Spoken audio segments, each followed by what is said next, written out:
नमस्कार दोस्तों, आज है 5 नवंबर और फ्रेंड्स स्पेशल करंट अफेयर के अंदर आपका स्वागत है। आज का हमारा पहला क्वेश्चन है, राष्ट्रीय छात्रवृत्ति पोर्टल क्या है? What is national scholarship portal?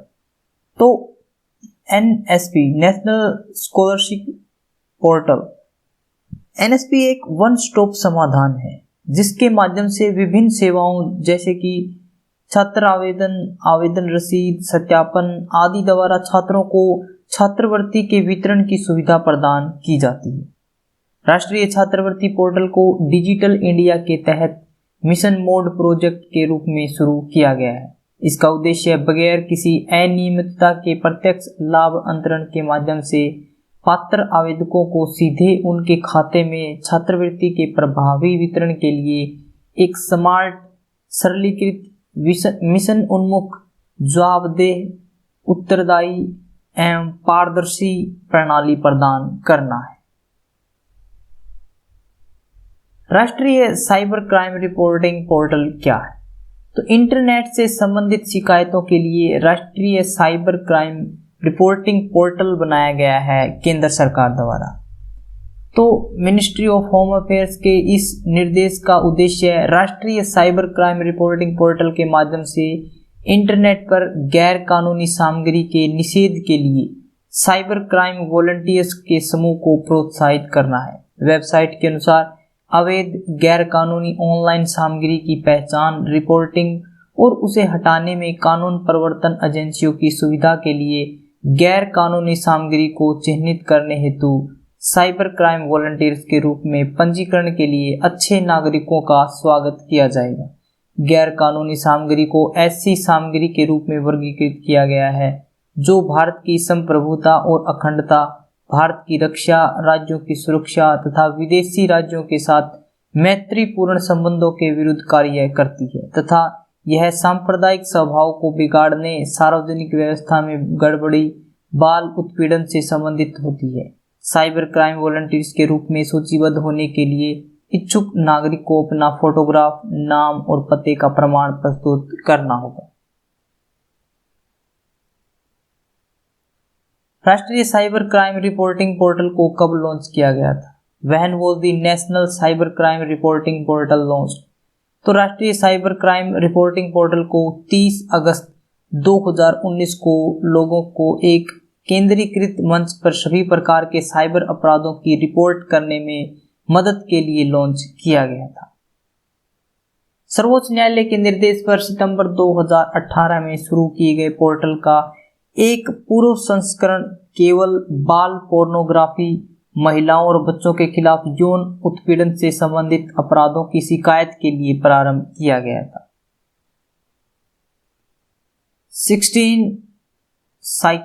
16 psyche क्या है? तो पृथ्वी से लगभग 370 मिलियन किलोमीटर की दूरी पर स्थित 16 साइकी हमारे सौरमंडल की अक्षुद्र ग्रह बेल्ट में सबसे बड़े खगोलीय निकायों में से एक है। नासा के मुताबिक आलू के जैसे दिखने वाला इस अक्षुद्र का व्यास लगभग 140 मील है। खोज इस रहस्यमयी अक्षुद्र की खोज इतालवी खगोल शास्त्री एनिबेल डी गैस्पारिस द्वारा 17 मार्च 1852 को की गई थी और इसका नाम ग्रीक की प्राचीन आत्मा की देवी साइकी के नाम पर रखा गया था। यह वैज्ञानिकों द्वारा खोजा जाने वाला 16वां अक्षुद्र ग्रह है, इसलिए इसके नाम के आगे 16 जोड़ा गया है। नासा का साइकी मिशन क्या है? तो नासा ने इस अद्भुत और रहस्यमयी अक्षुद्र ग्रह का अध्ययन करने के लिए साइकी मिशन की शुरुआत की है, जिसके तहत नासा द्वारा 2022 में एक मानव रहित अंतरिक्ष यान भेजा जाएगा जो कि काफी नजदीक से इस अक्षुद्र ग्रह का अध्ययन कर इसकी संरचना और इसके उद्गम को जानने का प्रयास करेगा। नासा द्वारा लॉन्च किया जाने वाला मानव रहित अंतरिक्ष यान 2026 में इस 16 साइकी अक्षुद्र ग्रह के पास पहुंचेगा और फिर तकरीबन 21 महीनों तक 16 साइकी अक्षुद्र ग्रह का चक्कर लगाएगा। साइकी मिशन का प्राथमिक उद्देश्य धातु से निर्मित इस अक्षुद्र ग्रह की तस्वीर खींचना है, क्योंकि वैज्ञानिकों के पास अभी तक इस अक्षुद्र ग्रह की कोई वास्तविक तस्वीर उपलब्ध नहीं है। इस मिशन के माध्यम से वैज्ञानिक यह जानने का भी प्रयास करेंगे कि क्या यह अक्षुद्र ग्रह वास्तव में किसी पूर्व ग्रह का हिस्सा है अथवा नहीं। साथ ही एक तरह किए गए आंकड़ों के आधार पर वैज्ञानिक इस अक्षुद्र ग्रह की आयु और उत्पत्ति का भी पता लगाएंगे। फ्रेंड्स, अगर आपको रेलवे के किसी भी एग्जाम, चाहे railway NTPC, railway group D, railway JE, railway technician, railway loco pilot, किसी भी एग्जाम के लिए अगर आप करंट अफेयर प्रिपेयर कर रहे हैं तो आप यहां से कर सकते हैं। अक्षयपूर्ति उपकर क्या होता है? तो नियम के अनुसार 2022 यानी जीएसटी कार्यान्वयन शुरू होने के बाद पहले 5 वर्षों तक जीएसटी कर संग्रह में 14% से कम वृद्धि दर्शाने वाले राज्यों के लिए क्षतिपूर्ति की गारंटी दी गई है। केंद्र द्वारा राज्यों को प्रत्येक 2 महीने में क्षतिपूर्ति का भुगतान किया जाता है। क्षतिपूर्ति उपकर एक ऐसा उपकर है जिसे 1 जुलाई 2022 तक चुनिंदा वस्तुओं और सेवाओं पर संग्रहित किया जाएगा ताकि राज्यों को क्षतिपूर्ति का भुगतान किया जा सके। संग्रहण के बाद केंद्र सरकार इसे राज्यों को वितरित कर देती है। पत्रकारों के खिलाफ अपराधों की समाप्ति के लिए अंतर्राष्ट्रीय दिवस की शुरुआत कब की गई?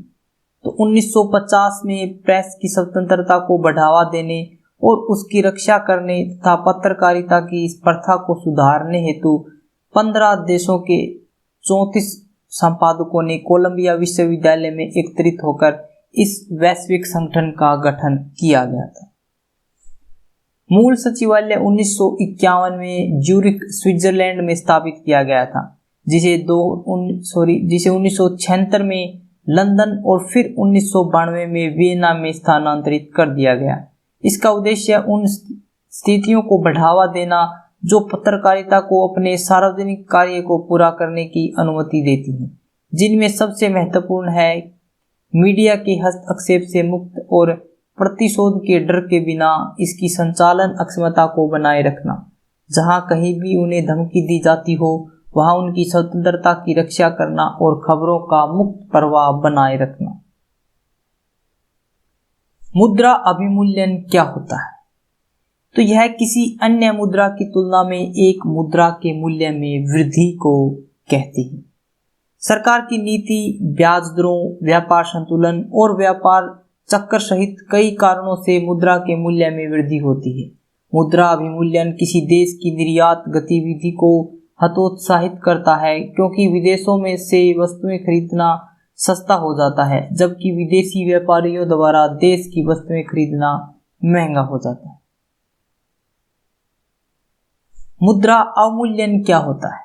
तो यह एक लचीली विनिमय दर प्रणाली में मुद्रा के मूल्य में गिरावट है। आर्थिक बुनियादी संरचना, राजनीतिक अस्थिरता या जोखिम से बचने के कारण मुद्रा अवमूल्यन हो सकता है। मुद्रा अवमूल्यन किसी देश की निर्यात गतिविधि को प्रोत्साहित करता है क्योंकि विदेशों से वस्तुएं खरीदना महंगा हो जाता है, जबकि विदेशी व्यापारियों द्वारा संबंधित देश की वस्तुएं खरीदना सस्ता हो जाता है। एक सफल व्यक्ति हमेशा कुछ अच्छा हासिल करने के लिए प्रेरित होता है, ना किसी को पराजित करने के लिए। अक्सर काफी लोग सोचते हैं कि मैं उसको हराकर ये मुकाम हासिल कर लूं, या मैं उसको ऐसी अस्थि हानि पहुंचाकर हम ये कुछ हासिल कर लें। लेकिन फ्रेंड्स, एक जो सफल व्यक्ति होता है वह हमेशा यह सोचता है कि मुझे कुछ हासिल करना है, लेकिन किसी को हराकर नहीं हासिल कर, किसी को हराए बिना, किसी को पराजित किए बिना मुझे हासिल करना है। एक सफल व्यक्ति की यही कहानी होती है।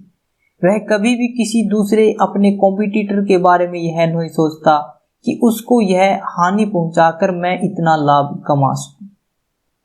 फ्रेंड्स, आज की वीडियो में इतना ही। अगर आपको वीडियो अच्छी लगी तो इसे लाइक करें, शेयर करें और हमारे चैनल को सब्सक्राइब करें ताकि आपको नोटिफिकेशन मिलता रहे। अगर आपको इसकी पीडीएफ चाहिए तो आप हमारे टेलीग्राम ग्रुप से डाउनलोड कर सकते हैं, जिसका लिंक हमने डिस्क्रिप्शन बॉक्स में दिया हुआ है। आज के लिए इतना ही फ्रेंड्स। Thanks for watching.